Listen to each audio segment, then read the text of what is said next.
Boa noite, gente. Vamos tomando nossos lugares, começar o nosso culto. E eu vou orar para que a gente possa começar. Senhor Jesus, muito obrigado, Pai, porque a gente sabe que o Senhor é Deus, a gente conhece o Senhor, e a gente veio aqui buscando algo novo que o Senhor tem para falar nas nossas vidas. Deus, usa a Tua palavra e muda as nossas vidas, Pai. A gente quer ser mais parecido contigo, a gente quer Te glorificar melhor, Deus. É isso que a gente pede, em nome de Jesus. Amém. Pode se levantar.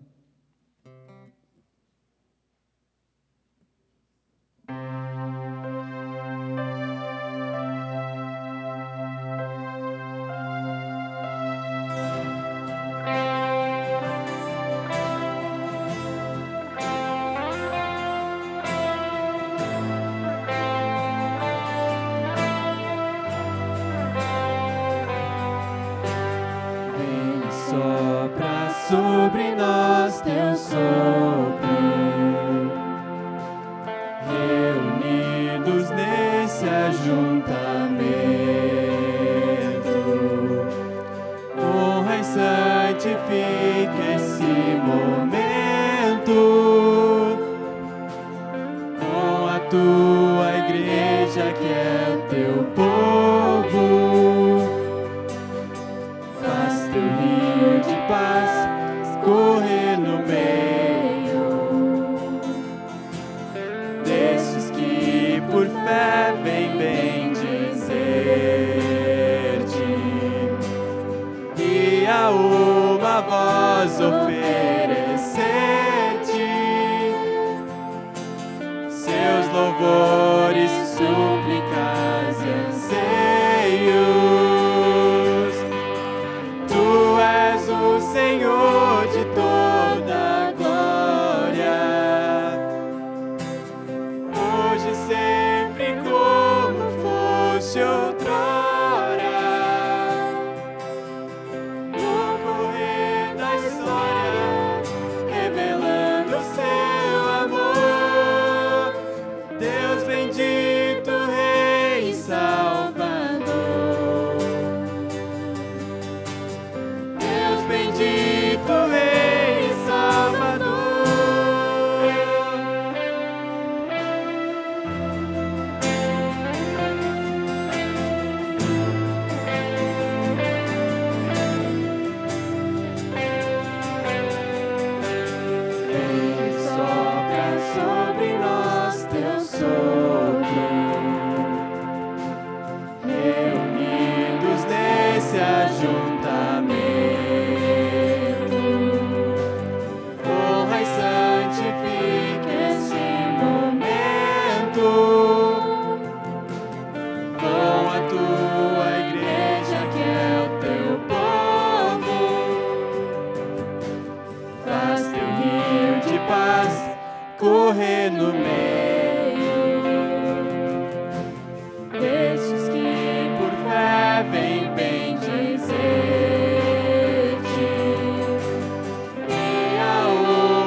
ser, és meu primeiro amor. Minha alma te louva, minha alma proclama, eu quero te servir, rendido aos teus pés, Senhor. Majestoso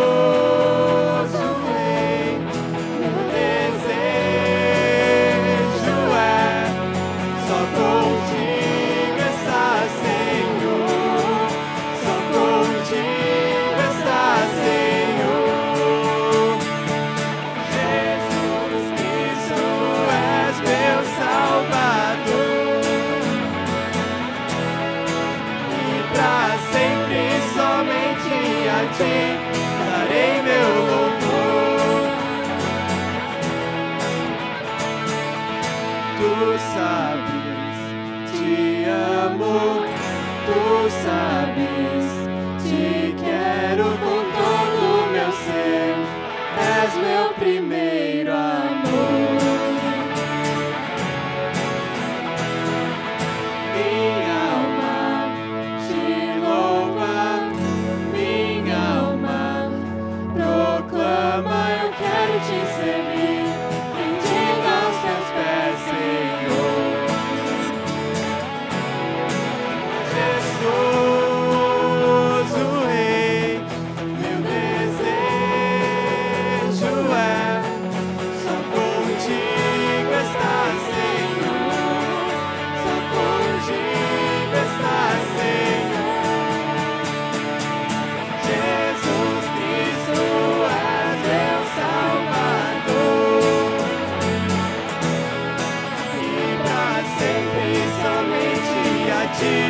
darei meu louvor.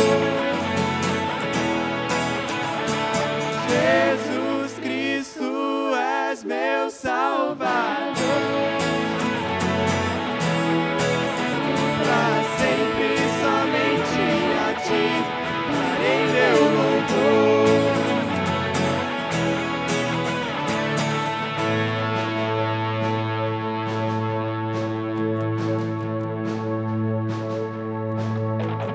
Vida te entreguei e eu preciso só de ti. Se te procuro, sei que vou te achar. Em tempos de aflição eu sei, primeiro a ti eu vou buscar. Eu nada sou sem ti, ó meu Senhor.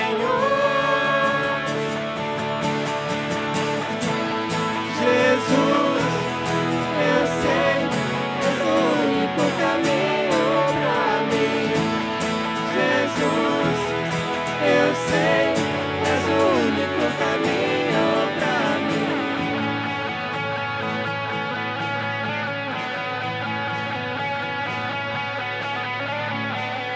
Tu estás sempre a cuidar, em todo tempo e lugar.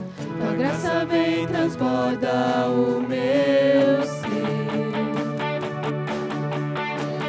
Nunca mudas, meu Senhor, ontem, hoje o mesmo amor, pra sempre, sempre, até não ter fim. Jesus, eu sei, és o único caminho pra mim.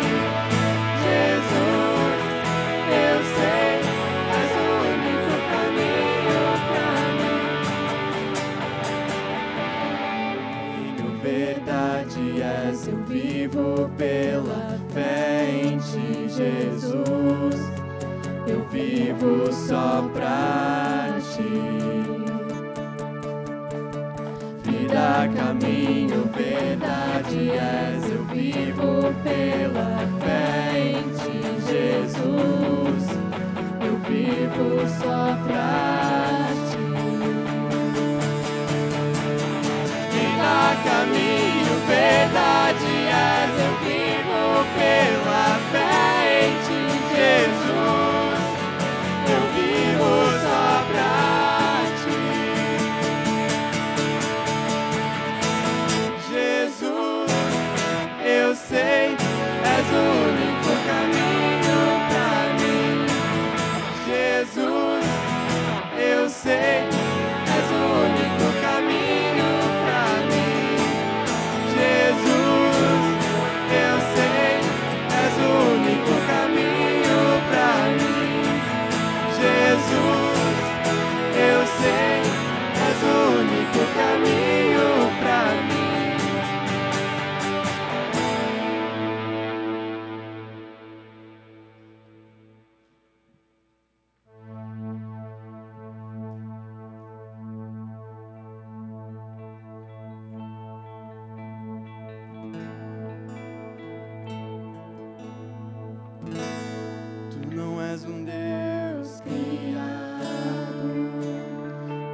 Deus que é dependente de um homem mortal. Nada que possamos dar-te é tão bom para ti. Tu és Deus e serás para sempre assim. Tu não és um Deus criado por nossas mãos, nem um Deus que é dependente de um homem mortal. Nada que possamos dar-te é tão bom para ti. Tu és Deus e serás para sempre assim. Tu somente és Deus, o eterno Senhor. O teu trono é os céus. Tu somente és Deus. Hoje aqui, sendo os meus dias bons, ou se forem maus, tu somente és Deus. Só o teu poder é eterno, que ninguém detém. Ao teu nome seja a glória, a honra e poder. Tudo que podemos dar-te és digno de receber. Tu és Deus e serás para sempre assim. Tu somente és Deus, o eterno Senhor. O teu trono é o céu. Tu somente és Deus. Hoje aqui, sendo os meus dias bons, ou se forem maus, tu somente és Deus. Não mudarás, não falharás. Tremendo Deus, assim tu és. Não mudarás, não falharás. Tremendo Deus, assim tu és.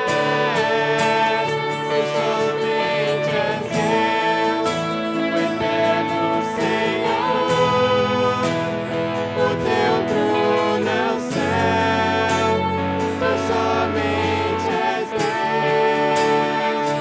Hoje aqui, sendo os meus dias bons, ou se forem maus, tu somente és Deus.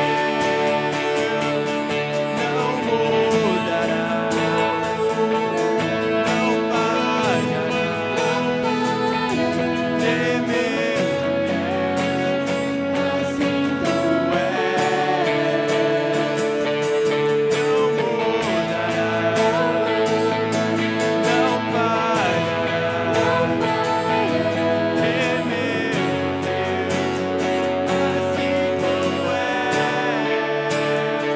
Somente és Deus, o eterno Senhor. O teu trono é o céu. Tu somente és Deus.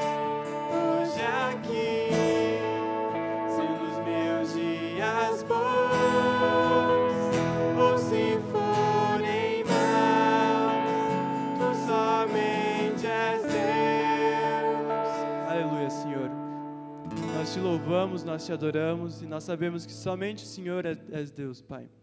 A gente quer te pedir para que o Senhor fale conosco hoje, Deus. Muda alguma coisa em nós. A gente quer ser mais parecido contigo, Pai. Em nome de Jesus. Amém. Pode sentar.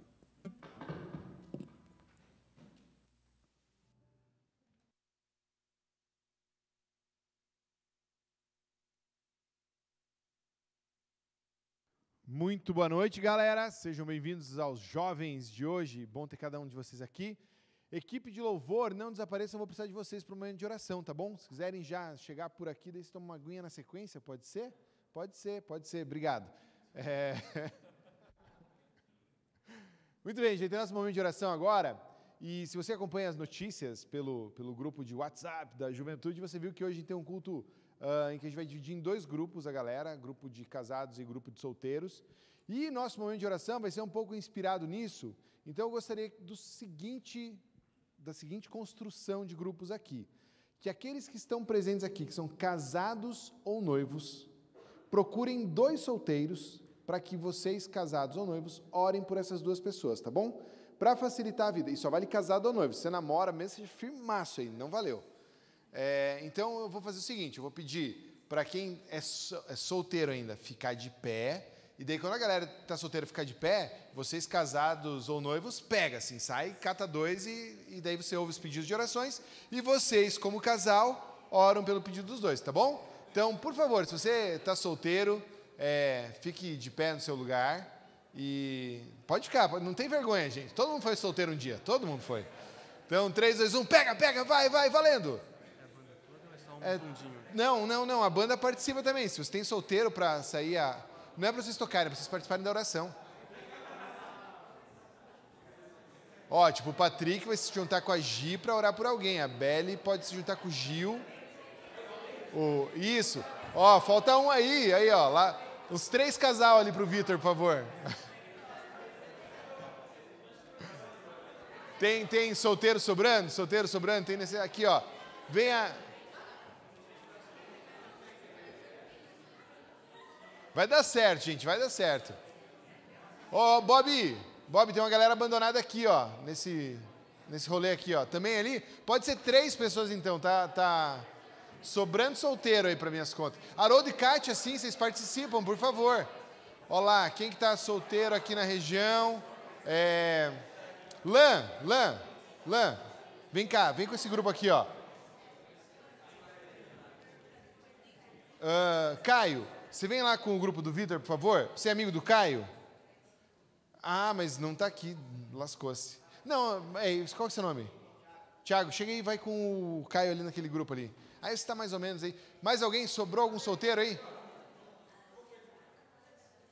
Tá bom. Tiago, beleza? E aí? Algum solteiro desatendido na noite de hoje? Não, maravilha, gente. Ouçam o pedido que o seu casal, ou melhor, que os solteiros tenham a vocês aí, tá bom? E casal, interceda por eles, esse é o nosso momento de oração. Valendo!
Quando tem uma galera já orando aí, não demore muito no seu pedido de oração, tá bom? Para a a gente conseguir andar com o restante da noite.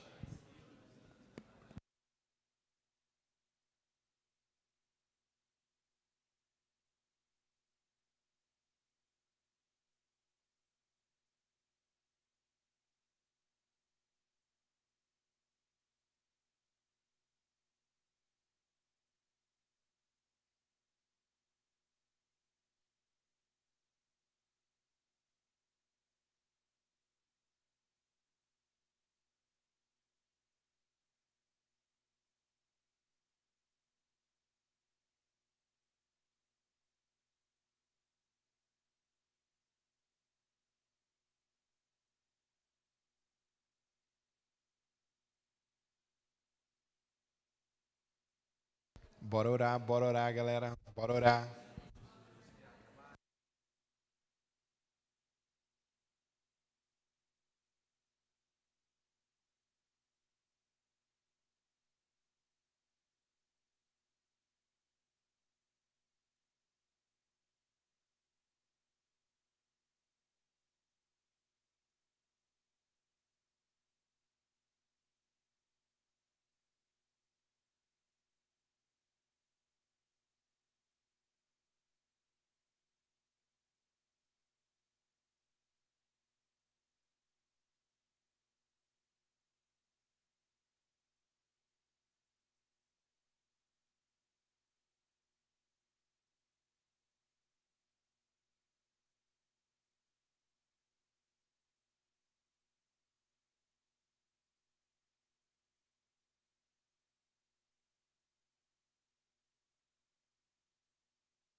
Enquanto alguns grupos terminam sua oração, você já terminou? Ore comigo mais uma vez.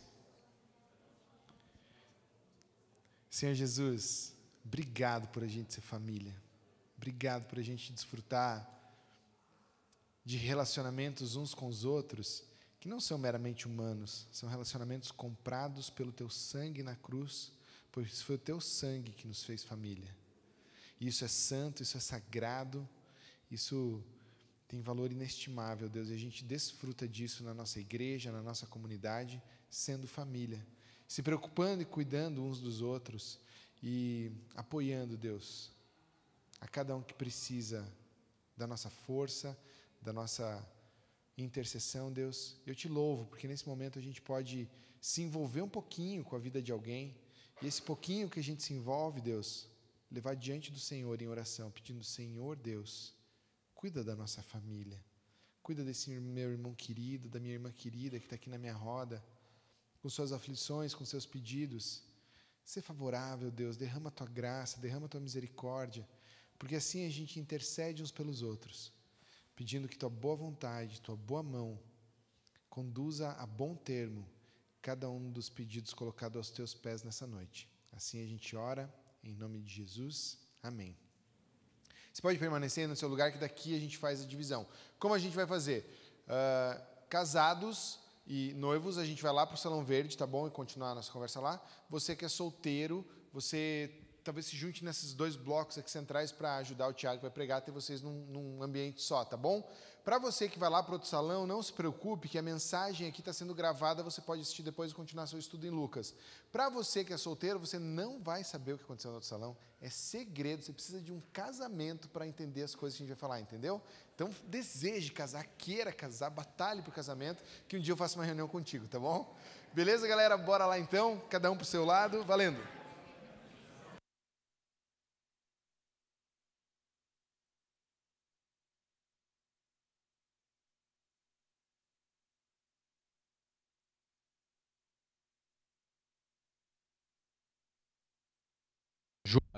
Juba. Mas acho que pode ir, Caio. Pergunta pra ele. Eu acho que não tem problema isso aí.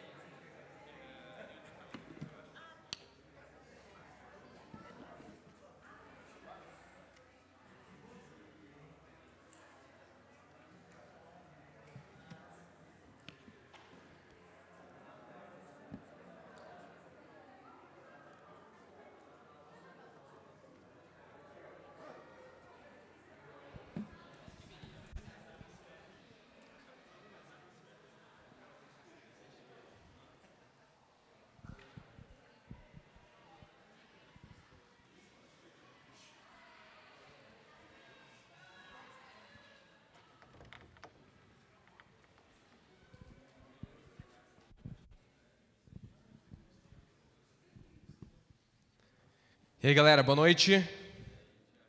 Nossa, ficaram as pessoas tristes, então. Boa noite, galera. Obrigado, agora sim. Gente, vamos abrir a Bíblia no capítulo 22 de Lucas, por favor? A gente pode dar continuidade aqui. Nossa, agora que centraliza todo mundo no mesmo bloco, parece que tem uma multidão. Estou espalhado. Então assim fica tão bom. Não, assim tá ótimo.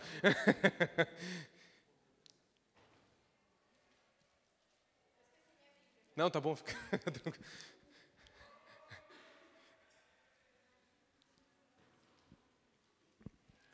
Lucas 22.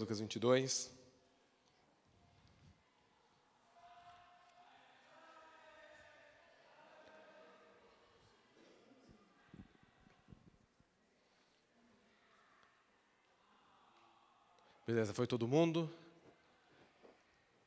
Eu vou orar mais uma vez aqui só para a gente pedir a bênção de Deus nesse momento, pedir que Ele nos abençoe, prepare o nosso coração para o momento da palavra.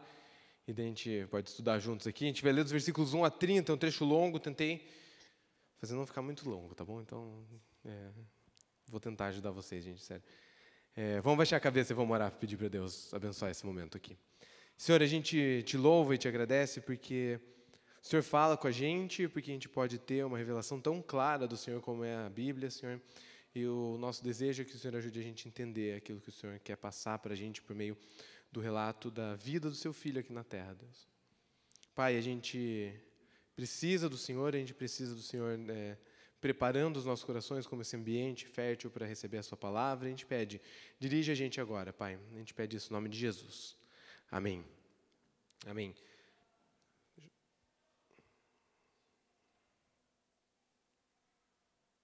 Deixa eu só botar o cronômetro aqui, para ficar ligado.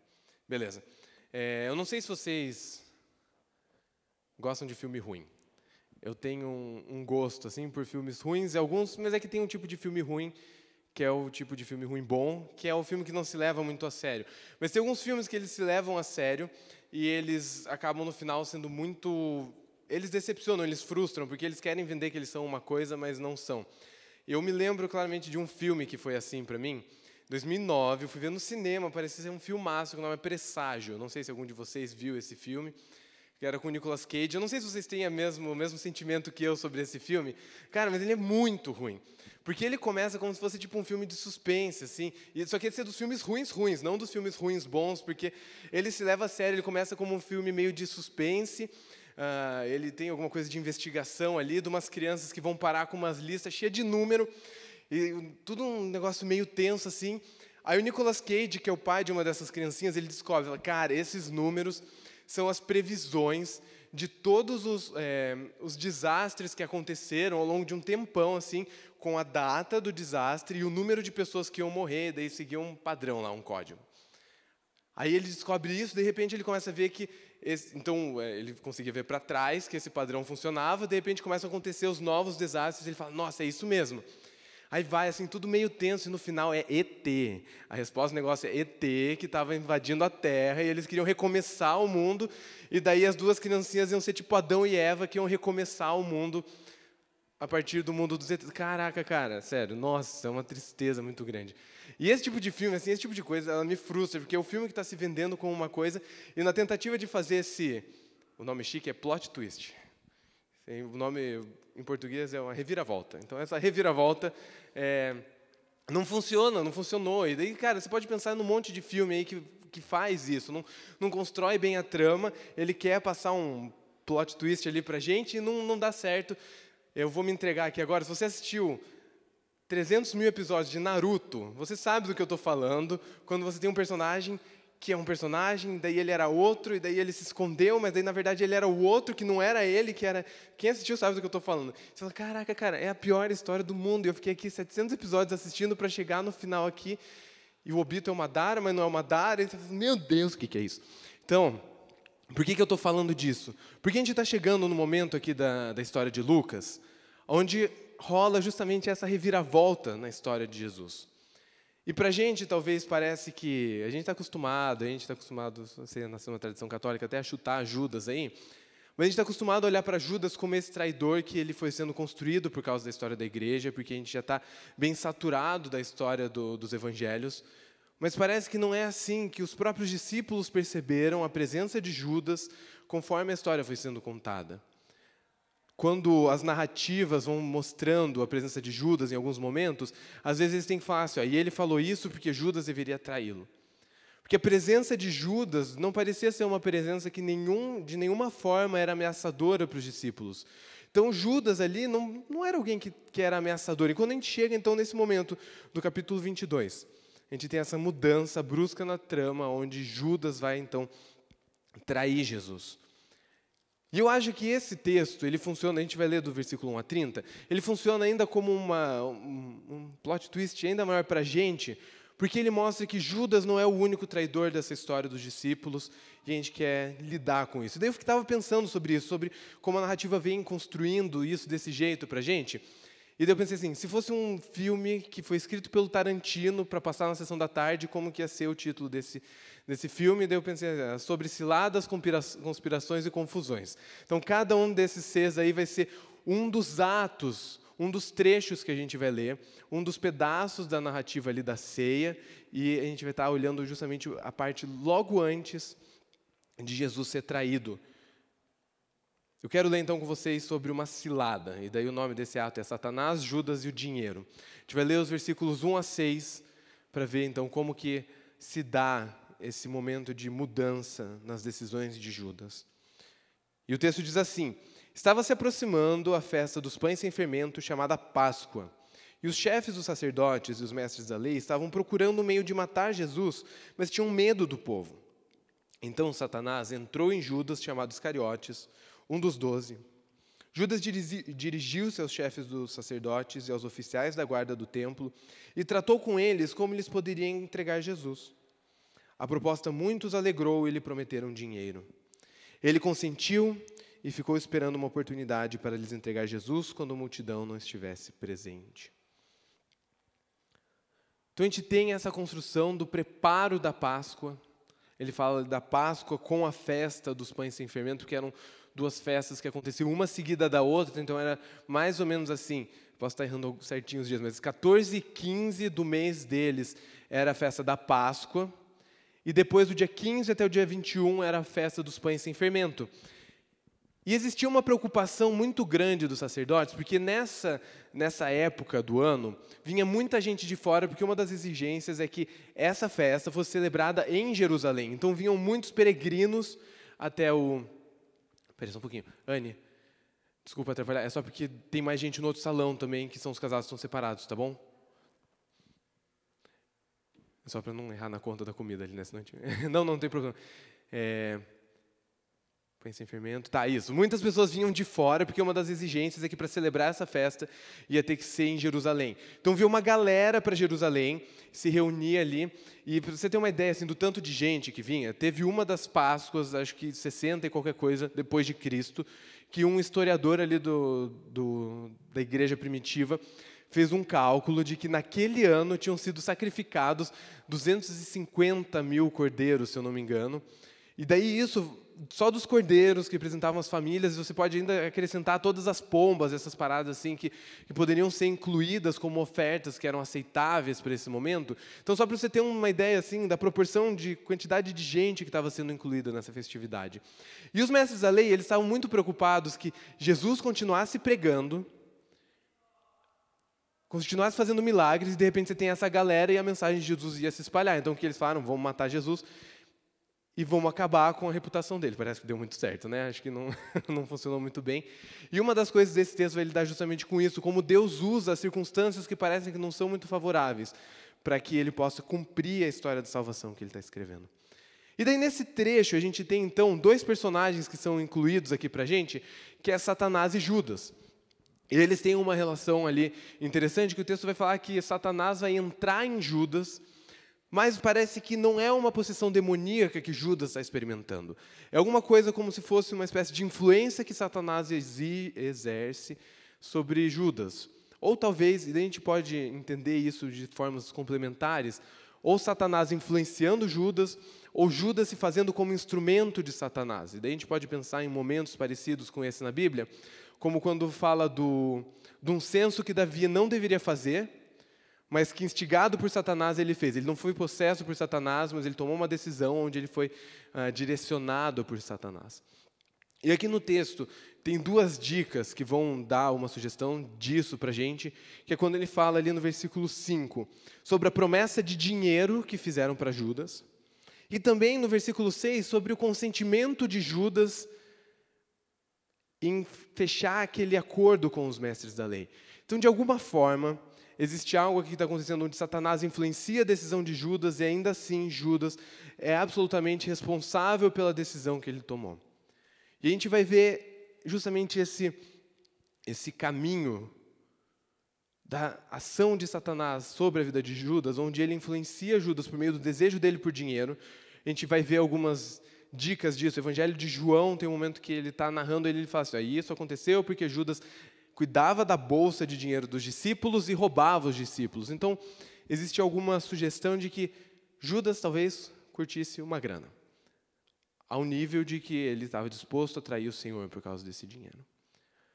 E a gente vai ver então que essa responsabilidade se dá justamente porque ele toma uma decisão e ele consente em fechar essa decisão,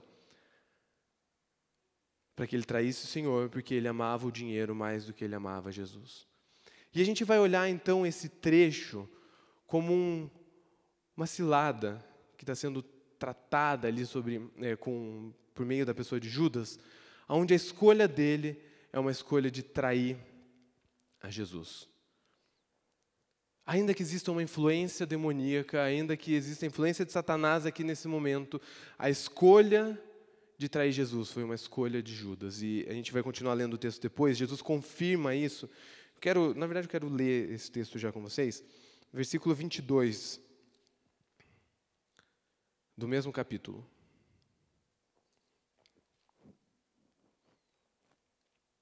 Vamos ler o 21 também, só para ler a frase inteira de Jesus. Ele fala assim, mas eis que a mão daquele que vai me trair está com a minha sobre a mesa.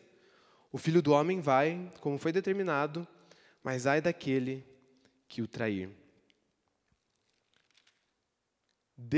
Jesus está falando, de alguma forma, ainda que existam planos de Deus envolvidos, ainda que exista influência de Satanás, esse ai daquele não é um sentimento vingativo de Jesus, é simplesmente ele entendendo que ele exerce a justiça dele sobre uma pessoa que tomou ações porque queria tomar aquelas ações e que não se arrependeu desse pecado. Então a gente tem Judas sendo responsável, ainda que ele seja influenciado. E eu quero então trabalhar o princípio desse primeiro momento, é que essa cilada da gente se entregar aos nossos desejos, e como esse pode ser um dos instrumentos de Satanás para que a gente caminhe para longe de Deus. Talvez a gente não vai trair Jesus por um pacote de moedas, mas a gente vai caminhar para longe do Senhor, tomar decisões que a gente sabe que são desagradáveis a Deus, que não honram o nome de Cristo, mas que a gente toma elas porque a gente se entrega aos nossos desejos, às nossas ambições, às nossas ganâncias e por aí vai. E a gente, talvez, eu acho que especialmente crescendo, se você cresceu aqui na nossa igreja, eu posso dizer talvez com um pouco mais de confiança no que eu vou falar, que a gente, no nosso ambiente, a gente não vai crescer atribuindo ao diabo todas as coisas ruins que acontecem ao nosso redor, ou que a gente faz. Não, é o diabo, é o diabo. Mas talvez a gente encontre outras desculpas para a gente atribuir as responsabilidades das nossas decisões que a gente toma por causa dos nossos desejos, e a gente tenta, então, delegar essa culpa. Daí eu acho que eu via que era do Homer Simpson essa frase, não lembro, que é assim, a culpa é minha e eu passo ela para quem eu quiser. A gente tenta fazer isso direto, da gente pegar aquilo que é a nossa culpa, que é a nossa responsabilidade, e atribuir a outras coisas, sejam elas circunstâncias, sejam sofrimentos, sejam outras pessoas. Pensa numa criança, pode ser você quando você era criança, ou uma criança que você teve contato recentemente, que você briga com ela e fala assim, você fez isso? E ela vai arranjar 1000 desculpas, ou talvez ela minta, talvez ela fale assim, não, mas foi o meu irmão que me provocou primeiro, que jogou primeiro, que me bateu primeiro, para tentar afastar essa responsabilidade da gente decidir o que a gente decide por causa do que a gente quer. Talvez uma das coisas que a gente começa a aprender por meio da pessoa de Judas aqui na conspiração contra Jesus é que ainda que existam influências do mundo, influências de Satanás, influências de outras pessoas, as nossas decisões, a gente toma elas porque a gente quer fazer o que a gente quer fazer. Ainda que a gente se arrependa depois dessas decisões, elas são nossa responsabilidade. E a gente precisa, então, aprender a enxergar isso como nossa responsabilidade e não ficar tentando passar isso adiante. Se você se lembra um pouquinho do livro de Romanos, uma das coisas que ele vai falar no primeiro capítulo é que as pessoas se recusaram a adorar a Deus, as pessoas se recusaram a dar glória devida a Deus, começaram a trocar Deus por outros deuses, e a resposta que Deus deu foi entregar as pessoas aos seus próprios desejos. A gente seguir os nossos desejos, fazer tudo o que a gente quer fazer, sem a gente limitar os nossos desejos, sem a gente dizer não para a gente, isso não é uma bênção, isso é uma punição de Deus. E talvez você possa testemunhar de pessoas próximas de você que começaram a se entregar a isso, que talvez a pessoa vinha na igreja, tinha um certo comportamento ali, uma aparência de que amava o Senhor, e aos poucos ela começa a flertar com coisas que ela sabe que são erradas. Talvez no começo ela não vai começar a praticar isso de fato, mas fala assim, não, mas será que é tão errado assim eu sei lá. E aos poucos ela vai abrindo mão disso até o momento que ela começa a cair, e essa coisa vai se tornando cada vez mais normal, até o momento em que ela está completamente entregue a isso. E daí você fala assim, mas daí não foi só essa área que ela estava tentando justificar, que talvez nem é errado pela Bíblia. De repente ela começa a abrir mão de obedecer a Deus em outras áreas da vida, porque ela desaprendeu a dizer não para o coração dela. Ela desaprendeu a falar assim, existem impulsos, desejos que eu sinto, vontades que eu tenho, e que eu preciso dizer não para elas, porque o meu coração é enganoso. A gente precisa pedir a Deus que nos dê essa sabedoria de conseguir discernir os nossos desejos, o nosso coração, para a gente saber quando dizer não para eles. Para a gente olhar para o nosso coração e saber que às vezes tem coisas que eu sinto e que não são legítimas. E a gente consegue pensar bem em questões corriqueiras da nossa vida, talvez até comunitárias. Assim, às vezes fiquei com raiva de alguém e fiquei com vontade de bater na pessoa, só que por um motivo pequeno. Se eu fizer isso, as pessoas todas vão me recriminar, falar assim, cara, não é porque você está com vontade de bater em alguém que você tem que bater em alguém. E a gente devia levar esse pensamento para todas as outras esferas da nossa vida. Não é porque eu estou com vontade de acessar a imoralidade no meu celular que eu deveria me entregar a esse desejo. Não é porque eu estou com vontade de me entregar a uma pessoa que não é cristã, que não ama o Senhor, que eu deveria ceder a esse desejo. Não é porque eu estou com vontade de ser desrespeitoso com os meus pais só porque eles foram contra uma decisão minha, alguma vontade minha, que eu posso fazer isso que é legítimo. Eu preciso aprender a dizer não para mim e para o meu coração. E a gente pode pensar em coisas que talvez sejam mais presentes no nosso dia a dia, como o desejo de consumo, como o uso do meu tempo livre, indevido, mas eu gosto tanto de chegar no trabalho, me largar no sofá, e não estou nem aí para a minha família, para os meus pais que precisam de ajuda, as responsabilidades que fiquem para depois, porque eu quero usar o meu tempo livre do jeito que eu quero usar.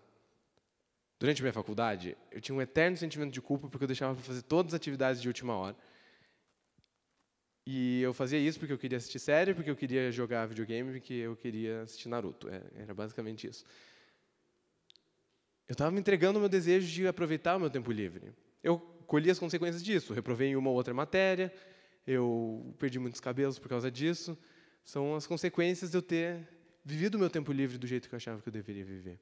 Talvez a gente precise sondar os nossos desejos e colocar um filtro neles para falar assim, existem coisas que eu posso dizer sim, que são legítimas, tudo certo, existem outras coisas que eu preciso dizer não. E a gente vai então para o segundo ato, o ato mais longo desse texto, que eu estou falando então que é uma conspiração, e o tema desse aqui é Jesus, o passado e o futuro. A gente vai ler dos versículos 7. Eu acho que eu coloquei a referência errada aqui. Não, está certo, do 7 até o 22, é isso mesmo. Então vamos ler, versículos 7 a 22, vamos dizer assim. Finalmente, chegou o dia dos pães sem fermento, no qual deveria ser sacrificado o cordeiro pascal. Jesus enviou Pedro e João dizendo, vão preparar a refeição da Páscoa. Onde queres que a preparemos? Perguntaram eles. Ele respondeu, ao entrarem na cidade, vocês encontrarão um homem carregando um pote de água. Sigam-no até a casa em que ele entrar e digam ao dono da casa: o mestre pergunta, onde é o salão de hóspedes no qual poderei comer a Páscoa com os meus discípulos? Ele lhes mostrará uma ampla sala no andar superior, toda mobiliada. Façam ali os preparativos. Eles saíram e encontraram tudo como Jesus lhes tinha dito. Então prepararam a Páscoa. Quando chegou a hora, Jesus e seus apóstolos reclinaram-se à mesa e lhes disse: desejei ansiosamente comer essa Páscoa com vocês antes de sofrer. Pois eu lhes digo, não comerei dela novamente até que se cumpra no reino de Deus. Recebendo um cálice, ele deu graças e disse: tomem isso e partilhem uns com os outros, pois eu lhes digo que não beberei outra vez do fruto da videira até que venha o reino de Deus. Tomando o pão, deu graças, partiu e deu aos discípulos, dizendo: isto é o meu corpo dado em favor de vocês. Façam isso em memória de mim. Da mesma forma, depois da ceia, tomou o cálice, dizendo: este cálice é a nova aliança no meu sangue, derramado em favor de vocês. Mas eis que a mão daquele que vai me trair está com a minha sobre a mesa. O Filho do Homem vai como foi determinado, mas ai daquele que o trair. Essa cena da preparação da Páscoa, ela está nos 3 evangelhos sinóticos, tá? Em Mateus, Marcos e Lucas. E quando eu estava lendo esse texto, eu olhei para esse trecho e falei: será que os outros evangelhos narram isso também? Por que será que isso está aqui? Aí eu fui ler, estava lá, estava muito parecido. Falei: por que esse trecho está aqui? Estava entendendo, fui dando uma pesquisada até que ele está logo depois de Jesus narrar sobre de Lucas narrar sobre a traição de Jesus por meio de Judas e os primeiros atos ali de Jesus, de Judas começar a trair a Jesus. Então a gente está vendo um momento onde está sendo narrado a forma com que Jesus estava usando os opositores deles, como Deus estava usando a presença dos opositores dele para que o plano de salvação acontecesse exatamente na hora que ele deveria acontecer. Jesus precisava ser preso sem ser no meio da multidão, porque se ele fosse preso em meio à multidão, podia ser que existisse uma bagunça tal que não fosse permitido que Jesus fosse preso. Pode ser que se talvez Jesus fosse para um lugar muito fácil, de muito fácil acesso, Judas ia conseguir chegar em Jesus antes dele terminar a ceia com os discípulos. Não sei. Existia um momento, um lugar e uma hora onde Jesus precisava estar para que o plano dele acontecesse. Mas não só os opositores estavam sendo usados, mas existe a própria presença dos discípulos, que eram simpatizantes de Jesus, que estavam sendo usados por Jesus para preparar a ceia no lugar que ele queria, no lugar onde deveria ser, do jeito que deveria ser. Esse texto aqui ele é interessante porque Jesus vai falando com Pedro e João, no jeito onde ele vai falando o que vai acontecer, e ele usa da iniciativa de Pedro e de João para que aquelas coisas de fato aconteçam. Jesus estava usando tanto opositores como simpatizantes dele para garantir que tudo acontecesse de acordo com a providência dele. De que esse plano de salvação não ia acontecer ao acaso, sem querer. Esse é um dos motivos pelo qual Jesus vai falando várias vezes ao longo dos evangelhos que ele deveria sofrer, para não parecer que fosse assim, Jesus foi ensinando os discípulos, de repente Jesus é preso, é morto, e daí as pessoas falam: não, mas isso fazia parte do plano, e improvisar a história aconteceu. Não, Jesus falava isso desde o começo do ministério dele, que ele precisava sofrer, que ele precisava morrer, que ele iria ressuscitar, porque ele morrer e ressuscitar, no dia que ele deveria morrer e ressuscitar, não era por acaso, era um plano de Deus para a salvação de cada um de nós. Eu acho muito bonito um texto em Apocalipse que vai falar que o Cordeiro foi morto desde a fundação do mundo. Isso quer dizer que desde que Deus criou o mundo, ele sabia que haveria pecado e que o plano para a salvação daqueles que crescem já estava garantido desde o começo. A gente não precisa se preocupar porque a gente tem um Deus de amor que garantiu que esse plano de salvação ia se cumprir. Não só no passado, então se Deus garantiu que isso ia se cumprir no passado, a gente pode confiar que a promessa de resgate das pessoas que creem em Jesus, ela vai acontecer também. E a gente vê justamente essa ideia, uma tensão entre o passado e o futuro aqui na celebração da ceia. A gente tem então os elementos da ceia, que vão ser esses símbolos de libertação, e apontar para os atos salvadores de Deus do passado. E eu quero que você preste atenção aqui comigo, o versículo 17, Jesus vai falar assim, recebendo um cálice, ele deu graças e disse: tomem isso e partilhem uns com os outros. Aí depois, lá no versículo 20, ele fala assim, da mesma forma, depois da ceia, tomou o cálice dizendo. Então, quantos cálices tem nessa história aqui? 4. Tem 2, mas é porque a Páscoa judaica, ela celebrava já com o uso do pão e do vinho. O pão e o vinho faziam parte da celebração da Páscoa judaica, e tinham 4 momentos ali onde foi se construindo a tradição, onde eles deveriam compartilhar do cálice. Jesus está pegando esse símbolo da libertação no passado e está dando um novo significado para ele. E está apontando para a cruz. Está falando assim, isso aqui que trazia a vocês a memória de que eles foram salvos no Egito, de que eles foram libertos no Egito, agora não vão ser mais símbolos que vão representar a libertação do Egito, mas vão ser símbolos que vão representar o perdão dos pecados. O pastor Robson falou 2 vezes recentemente, então não vamos estender muito sobre o significado dos elementos. O pão, que é o corpo de Cristo, é a vida dele dada em nosso lugar, compartilhada conosco. O vinho, que é o sangue derramado e que sela esse pacto, esse novo pacto que Jesus tem com a gente. Então, quando a gente celebra a ceia, a gente está olhando para esse aspecto passado daquilo que Deus já fez de libertação para cada um de nós. Assim como eles já se lembravam no passado da libertação do Egito, e que toda vez que eles celebravam isso, eles lembravam como Deus foi presente na história deles, e celebravam quando eles foram libertos do Egito, agora eles poderiam também celebrar a libertação do pecado. Mas não é só isso. Existe aqui nessa promessa da ceia, nesse texto da ceia, uma promessa futura.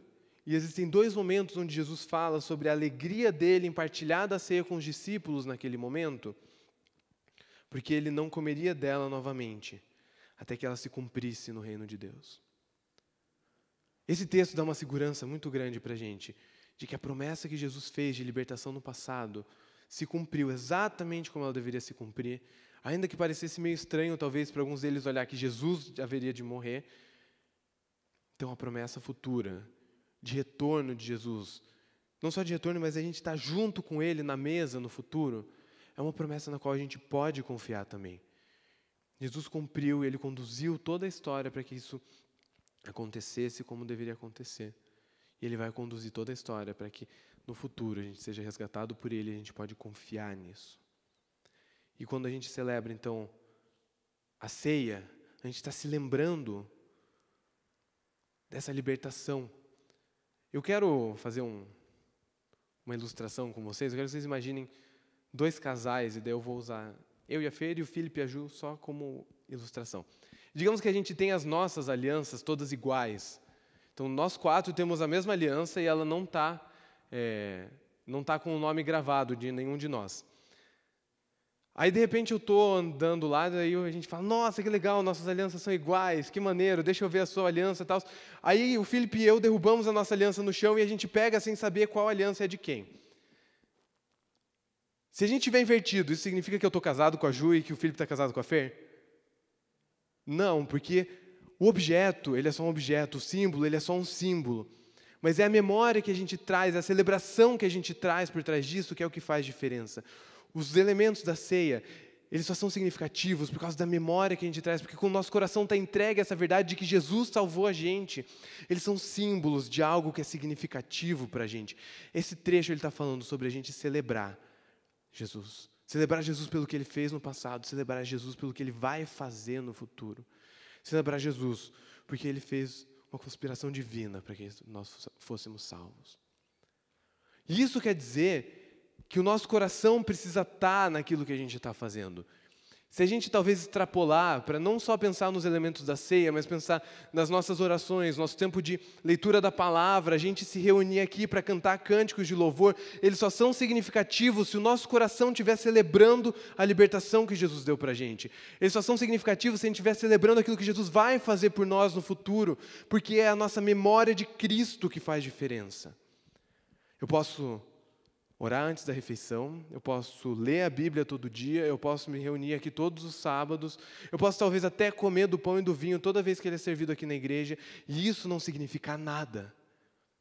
Judas estava junto com Jesus, partilhando do pão e do vinho, mas ele não celebrava a morte de Cristo por ele, e certamente ele não celebrava a obra que Cristo faria no futuro. A gente precisa ter os nossos corações nas coisas de Deus, para que elas sejam significativas, para que elas transformem a nossa vida, para que elas sejam verdadeiras.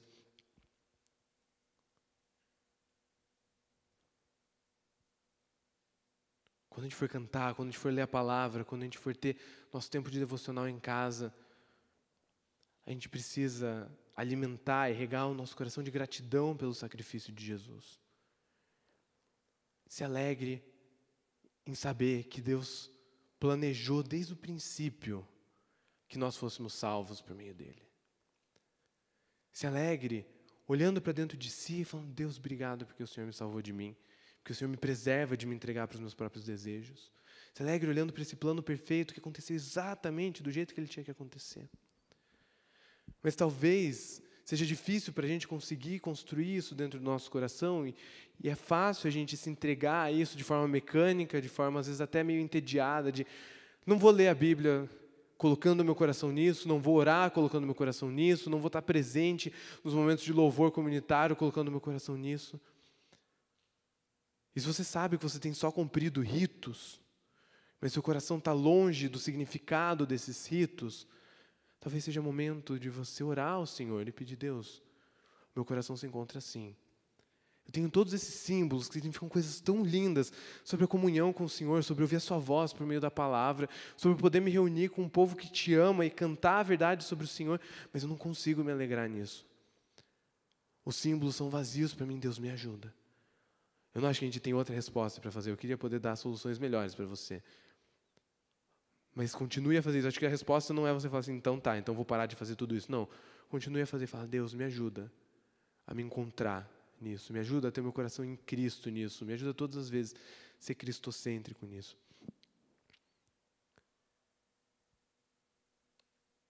Uma das coisas que o Juba estava falando comigo no começo do ano, planejamento do ano, ele falou assim: cara, a gente tem que cuidar para a gente não ser muito bíblico e pouco cristocêntrico. O que você quer dizer com isso? Da gente ser simplesmente técnico na nossa forma de estudar a Bíblia, na nossa forma de querer ser bem preciso com o significado do que a Bíblia está falando. E a gente falar pouco de Jesus, a gente amar pouco Jesus. E a Bíblia significa pouco de Jesus para a gente. Ela significa simplesmente um objeto de trabalho. A gente tem que cuidar. A gente tem que cuidar para que a gente possa ter Jesus no centro dos nossos corações toda vez que a gente faz aquelas coisas que significam o nosso amor por Jesus. E a gente vai então para o último ato dessa história, que é uma grande confusão. E daí o título aqui é Os Discípulos, o Benfeitor e o Servo. E eu quero ler então com vocês os versículos 23 até o 30. Foi aqui que eu coloquei errada a referência, 23 a 30, tá bom? Eles começaram a perguntar entre si qual deles iria fazer aquilo, iria trair Jesus, né? Surgiu também uma discussão entre eles acerca de qual deles era considerado o maior. Jesus lhes disse: os reis das nações dominam sobre elas, e os que exercem autoridade sobre elas são chamados benfeitores. Mas vocês não serão assim. Ao contrário, o maior entre vocês deverá ser como o mais jovem, e aquele que governa como o que serve. Pois quem é maior, o que está à mesa ou o que serve? Não é o que está à mesa, mas eu estou entre vocês como quem serve. Vocês são os que têm permanecido ao meu lado durante as minhas provações. E eu lhes designo um reino, assim como meu Pai o designou a mim, para que vocês possam comer e beber à minha mesa no meu reino e sentar-se em tronos, julgando as 12 tribos de Israel. Começa essa discussão, então, entre os discípulos. Fala assim: gente, Jesus vai ser traído, Jesus falou que ele vai ser traído, mas quem será que vai trair? E eu não sei se você consegue imaginar como consegue escalar rápido do versículo 23 para o 24. Eu acho muito fácil de imaginar como que aconteceu isso. Olha lá, versículo 23. Eles estão discutindo para saber quem que iria trair e, de repente, eles estão discutindo para saber quem que é o maior. Eu acho fácil de imaginar que é assim, ó. Tá lá o fulano, fala assim: eu tenho certeza que é Pedro que vai trair Jesus. Eles estão discutindo, então quem será que vai? Aí Pedro fala assim: eu não, cara. Aí o cara fala assim: é você sim. Você deu 3 passos na água, afundou. Fazia: mas pelo menos eu andei na água, eu te desafio a entrar no barco comigo agora, ir lá no mar e dar mais passos do que eu. Duvido você dar 4 passos que seja. Eu sou maior que você. Eu tenho certeza que foi Natanael, ninguém nem sabe quem é Natanael. Aí Natanael fala assim, não, mas quando Jesus enviou os 12 lá, apesar de não estar escrito na Bíblia, eu fui o que mais curou, eu fiz o milagre mais impressionante. E de repente eles estão discutindo não só sobre quem haveria de trair, mas sobre quem deles era maior. Eles estão querendo enxergar glória neles. E Jesus, então, na resposta dele, apresenta duas figuras principais, que é a figura do benfeitor e a figura do servo. E ele inverte todos os padrões que eles tinham sobre quem seria o benfeitor e quem seria o servo. Porque ele fala assim, o padrão de grandeza do mundo é você contar as suas próprias glórias.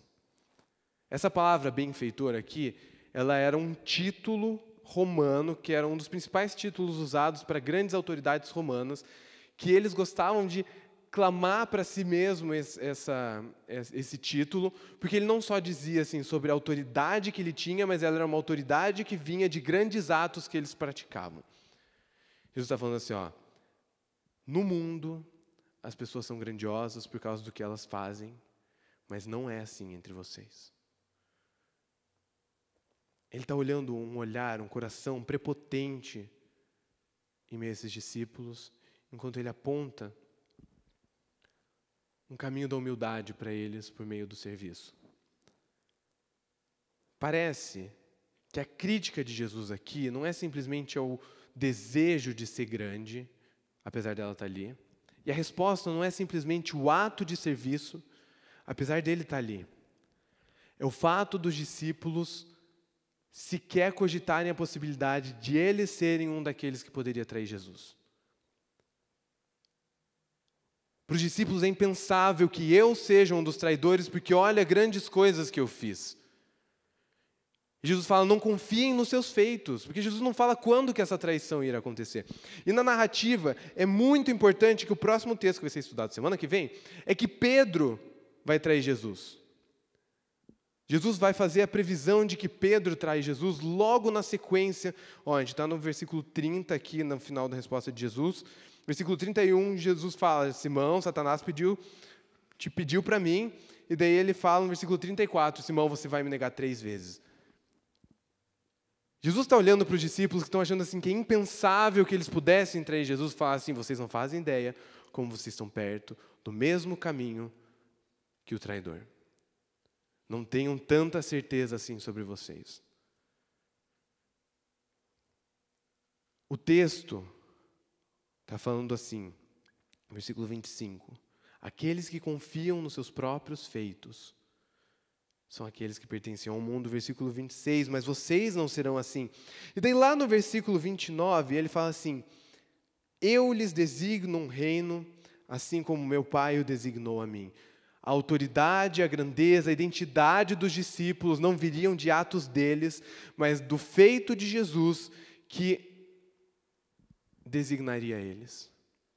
Jesus está falando para os discípulos assim, se vocês vão ter autoridade, se vocês vão ter o privilégio, daí no versículo 30, de estar sentados à minha mesa, é porque eu lhes concedi esse favor.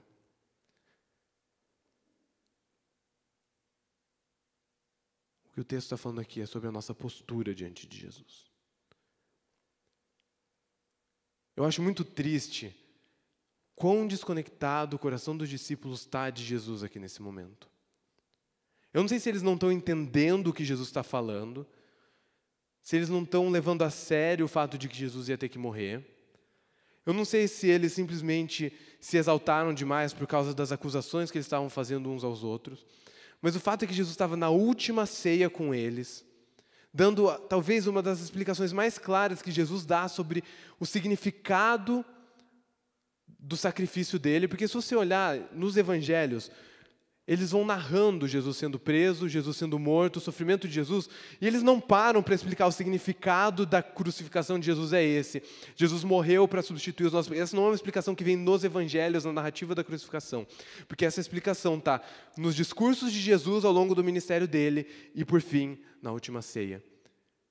E daí, Jesus está explicando isso, ele está falando assim, eu não vi a hora de estar com vocês pela última vez, e eles começam a brigar para saber quem era maior. Uma postura de prepotência diante de Jesus. Fala assim, esse tipo de pecado, esse tipo de traição contra Jesus, não é possível que eu vá cometer. E Jesus fala assim, não, nós somos chamados a uma postura de humildade, como quem entende que não tem nada a oferecer. E a gente é chamado, então, a enxergar como Jesus enxerga. Enxergar a nossa incapacidade de fornecer a Jesus qualquer tipo de atitude, de valor, de virtude. E ainda assim poder usufruir dos presentes que Ele dá para a gente, os recursos que Ele dá para a gente. Quando a gente vai se colocar em oração diante de Deus, quando a gente vai ter um tempo de leitura da palavra, a gente não está fazendo isso para conseguir coisas de Deus, mas para a gente poder aproveitar daquilo que Jesus já deu para a gente. Jesus já deu a possibilidade de a gente se relacionar com Deus. E fala, façam isso por meio da oração, aproveite disso, celebrem Cristo por meio da oração, celebrem Cristo por meio da palavra. Em atos de humildade, de quem entende que Jesus fez tudo isso por nós, que foi Ele que deu esses recursos para a gente, não é a gente que conquista eles diante de Deus por meio dos nossos feitos, não é a gente que conquista isso diante dEle por meio dos nossos atos. E daí por isso, o exemplo do servo é o melhor exemplo possível que Jesus podia dar, porque eu acho muito difícil, da gente conseguir colocar um paralelo do nível de degradação que era para eles pensar na servidão, ou mesmo em atos simbólicos como o de Jesus fazendo lava-pés. Eu sei que às vezes tem pessoas que repetem isso, quem esteve no Refinados, a gente já fez isso aí várias vezes, acho que é um símbolo legal de ato de serviço, mas a gente nunca vai conseguir, por meio desse ato específico, representar a humilhação que era para eles limpar o pé de alguém, porque o pé ele tinha um nível de impureza inacreditável, que não era só uma impureza de sujeira, como a gente trata hoje, mas era uma impureza no sentido de impureza espiritual também, no sentido de humilhação, esse tipo de coisa que a gente não consegue experimentar. E Jesus fala assim, então você pode ser servo, porque você não tem que provar nada para ninguém. Não é pelos seus atos que você vai conseguir mérito diante de Deus. Você não tem que provar nada para ninguém, então você pode ser servo, como eu fui. Os nossos atos de serviço, eles vão ser uma expressão do quanto a gente enxerga que a gente tem um mérito em Jesus. Eu não tenho que provar nada para ninguém, então eu estou disposto a servir aos outros, ainda que seja no anonimato, porque eu não preciso ser visto. Jesus já foi visto pelas outras pessoas, por Deus. Eu não preciso ser visto, porque Jesus já foi visto por Deus. Nessa nossa postura diante de Jesus, talvez seja momento da gente olhar para tudo que tem sido mostrado pelo texto para a gente, que talvez eu tenha me entregado aos meus desejos do meu coração, que eu tenho visto que os símbolos são só símbolos e eu não tenho meu coração em Jesus, e é momento de então, eu falo assim, Jesus, eu não tenho nada para te oferecer, me socorre, me ajuda.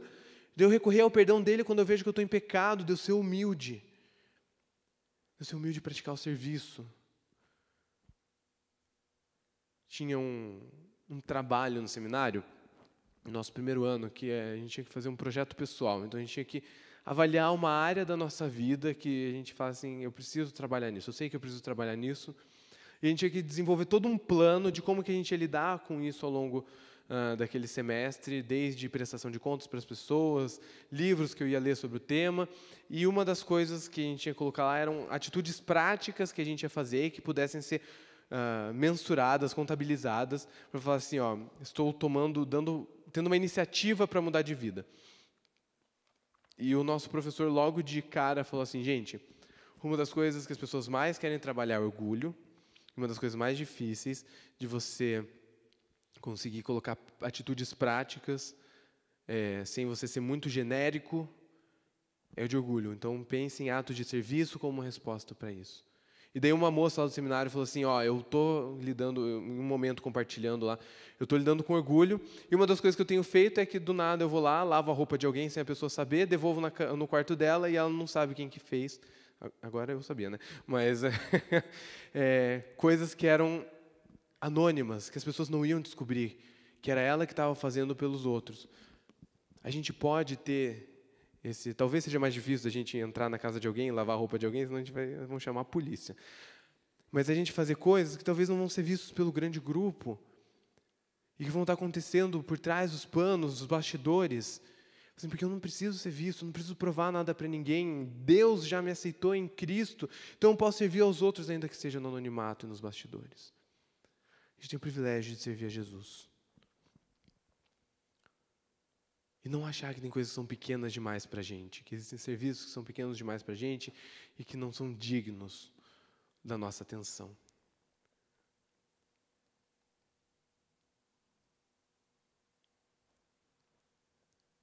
A gente é chamado a lutar contra as ciladas do nosso coração, de tentar ceder aos nossos próprios desejos. Mas a gente pode confiar que existe uma conspiração de Deus que garantiu o perdão para cada um de nós. E por isso, a gente pode enxergar como Jesus enxergava. Os nossos falhas, nossos pecados podem ser expostos não só diante de Deus, mas diante dos outros, porque Jesus já morreu do jeito que Ele tinha que morrer, na hora que Ele tinha que morrer, e ressuscitou na hora que Ele tinha que ressuscitar, do jeito que tinha que ser, para que os nossos pecados pudessem ser perdoados. Como desafio, eu deixo você avaliar a sua vida e ver se o amor pelo sacrifício de Jesus tem queimado no seu coração. E se não tem, que você coloque isso ao longo da sua semana diante de Deus. Porque as outras coisas, elas são fruto da gente amar o Senhor.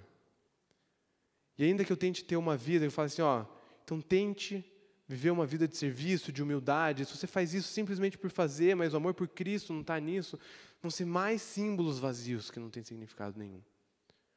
O grande desafio da gente ouvir sobre a ceia de Jesus é da gente aprender a amar o sacrifício de Jesus, a amar a entrega do corpo dele e a vida por nós, a entrega do sangue dele para selar uma nova aliança com Deus. Vamos orar? Vamos fechar as nossas cabeças? Vamos a Deus em oração, pedir que Ele ajude a gente com isso. Senhor, eu quero colocar cada um de nós aqui diante do Senhor, Deus, sabendo que a gente tem vindo à igreja, sabendo que muitos de nós têm lido suas Bíblias em casa, têm participado da vida comum, do que é fazer parte do grupo de jovens dessa igreja. Mas a gente sabe, Deus, a gente conhece o nosso coração e sabe todas as vezes que a gente faz isso porque a gente já se acostumou com isso, porque isso faz parte da nossa vida há tanto tempo, porque a gente cresceu aqui. Mas sem nutrir um amor real pelo que Jesus fez por nós, sem nutrir um amor real por aquilo que o Senhor ainda vai fazer por nós, Deus. E a gente pede, Senhor, por favor, coloca no nosso coração esse amor por aquilo que o Senhor fez. Ajuda a gente a enxergar como Jesus enxergava e entender que a gente não tem nada que a gente pode ficar contando mérito, contando vitória uns com os outros e diante do Senhor, e por isso a gente precisa de Jesus e por isso aquele sacrifício tem que ser tão especial para a gente. Senhor, não deixa a gente viver de ritos e de símbolos, mas ajuda a gente a se alegrar com a salvação que o Senhor nos deu. Guia a gente ao longo dessa semana e ajuda esse sacrifício ser aquilo que vai nos dirigir em tudo aquilo que a gente fizer, nos nossos trabalhos, nas nossas faculdades, nos nossos lares, que tudo seja dirigido pelo amor a Cristo. E, Senhor, não deixe a gente se conformar com essa vida, ajuda a gente a amar a sua vinda também, Deus. Ajuda a gente a amar o seu retorno e esperar ansiosamente por isso. Dá um tempo bom para a gente agora juntos, a gente pede isso em nome de Jesus. Amém. Amém. Galera, eu tenho 4 avisos aqui, são todos rápidos. Primeiro eu quero começar perguntando se tem algum visitante aqui hoje, que está pela primeira vez aqui nos jovens. Se for o seu caso, quero que você se coloque em pé. Então aqui, esse cara, Tiago, olha que nome maravilhoso, né, cara? Top. Tiago, seja bem-vindo, pode sentar. Tiago, a gente tem um lanche agora e a galera que já participa faz uma contribuição de R$10 para dividir o custo. Mas como você é visitante, é presente nosso para você, então aproveita aí, come à vontade, cara, fica junto com a gente, vai ser muito bom.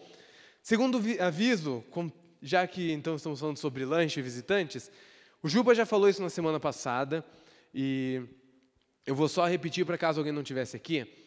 A gente, ao longo dos últimos meses, tem tido um déficit grande no caixinha dos jovens, e isso foi consumindo o caixinha dos jovens num ponto que a gente chegou num nível que assim, de estar mudando um pouquinho o padrão do lanche, só para a gente conseguir adequar isso aos custos que a gente tem. Então, eu quero pedir para vocês só se lembrarem de pagar, é só isso. Se você não pode, esse não é para ser um impeditivo, você não pode, vem falar comigo, vem falar com o Juba, fala com o Felipe, não tem problema nenhum, é só para vocês saberem assim, ó, se é porque a gente está esquecendo, deixa a gente entender de novo o que está acontecendo aqui com a juventude, daí depois a gente pode readequar o nosso lanche, tá bom?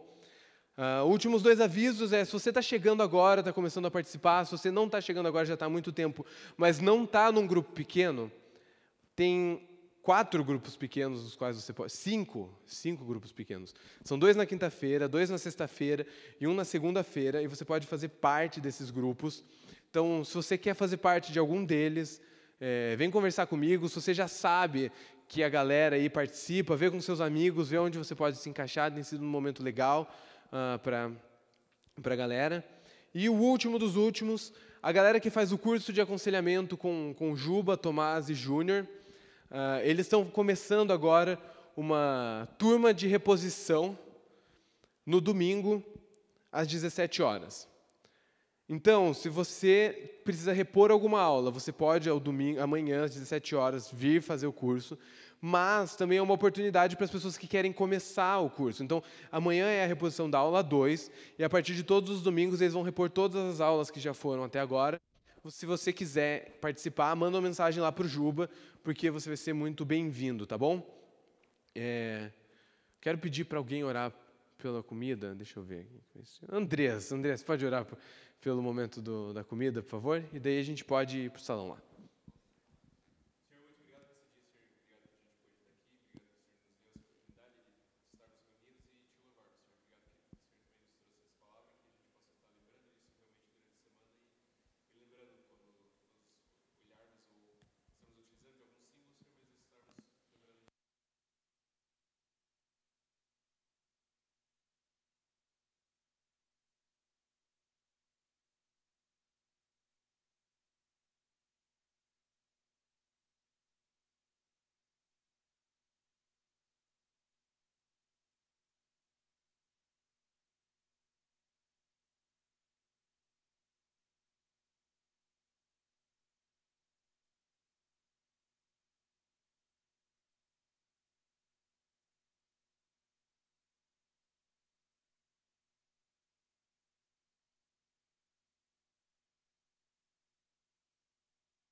Child of wrath, I walked condemned in darkness,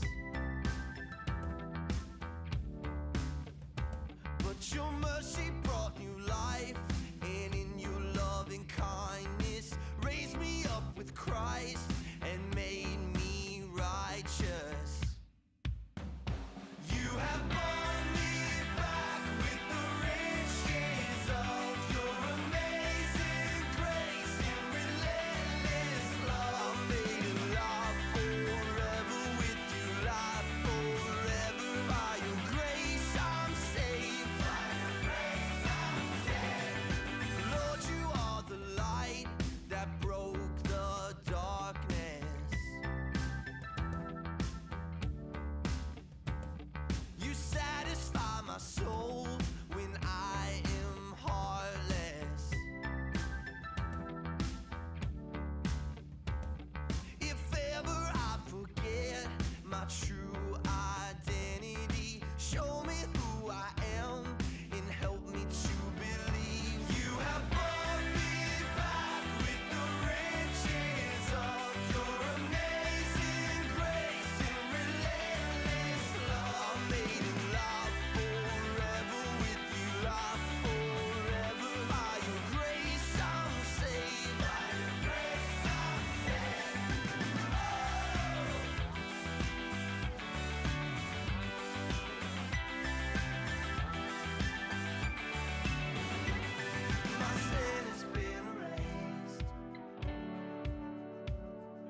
never be the same.